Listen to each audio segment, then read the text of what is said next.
ఒక వ్యక్తి ఒక పార్టీలో చేరాడంటే ఆ వ్యక్తి యొక్క భావజాలాన్ని కానీ ఆ వ్యక్తి యొక్క భావ ప్రకటన స్వేచ్ఛను కానీ ఆ పొలిటికల్ పార్టీస్ హరించడానికి లేదు అధ్యక్ష.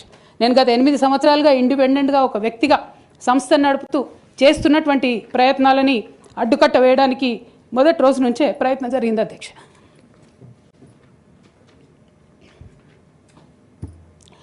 కానీ ఎక్కడ కూడా నేను తెలంగాణ బిడ్డలని తెలంగాణ ప్రజల్ని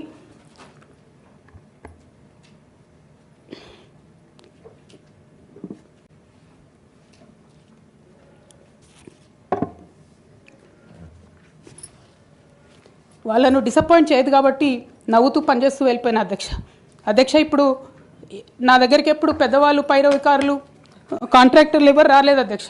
నేను ఎప్పుడు కూడా పేద ప్రజల మధ్యలోనే ఉండి పనిచేస్తున్నాను అధ్యక్ష. నా దగ్గరికి వచ్చినటువంటి బీడీ కార్మికులు కావచ్చు, బీడీ టేకేదారులు కావచ్చు, అంగన్వాడీ టీచర్లు కావచ్చు, ఆశా వర్కర్లు కావచ్చు, ఐకేపీ ఎంప్లాయీస్ కావచ్చు అధ్యక్ష, అదేవిధంగా జిహెచ్ఎంసీ కార్మికులు కావచ్చు అధ్యక్ష, టీచర్లు కావచ్చు అధ్యక్ష, నిరుద్యోగులు కావచ్చు, ఆడబిడ్డలు కావచ్చు, సింగరేణి ఉద్యోగులు కావచ్చు, కరెంట్ ఎంప్లాయీస్ కావచ్చు, ఎవరు వచ్చిన అధ్యక్ష నేను కాదనకుండా నాకెంత వీలైతే అంత పనిచేసి పెట్టేటటువంటి ప్రయత్నం చేసిన అధ్యక్ష. అయినా సరే అధ్యక్ష పార్టీ మౌత్ పీసులుగా ఉండేటటువంటి పార్టీ పేపర్లు, పార్టీ ఛానళ్ళు ఏ ఒక్కరు కూడా ఎన్నడూ కూడా మద్దతు ఇవ్వలేదు అధ్యక్ష.